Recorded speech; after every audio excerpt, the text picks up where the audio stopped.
উপলক্ষে গতকাল ষষ্ঠী ছিল, যাতে করে এলাকা শান্তি সম্প্রীতি যাতে বজায় থাকে এবং আইন শৃঙ্খলার দিকে লক্ষ্য রাখে এবং নেশা বিরোধী যে আমাদের একটা অভিযান চলছে, এই অভিযানের উপর ভিত্তি করে আমরা গতকাল বিভিন্ন জায়গায় আমতলী থানা এলাকার বিভিন্ন জায়গায় আমরা রেড করেছি, মদ বিরোধী অভিযান করেছি।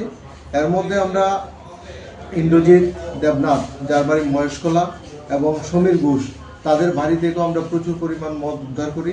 এবং গতকাল সন্ধ্যার সময় একটা TR-01AE 1662 একটা বোলেরো গাড়ি যখন বিলিতি মদ নিয়ে আগরতলার দিকে যাচ্ছে, আমরা গাড়িটিকে আটক করি এবং গাড়ি থেকে আমরা 60 কার্টুন আমরা বিলিতি মদ উদ্ধার করি, যার বর্তমান বাজার মূল্য 5 লক্ষ টাকার মতো হবে। আমাদের এই অভিযান আগামী দিনে চলতে থাকবে এবং দুর্গাপূজাতে যাতে আমরা শান্তি শৃঙ্খলা বজায় রাখতে পারি, তার জন্য আমরা এই অভিযানগুলি জারি রাখব।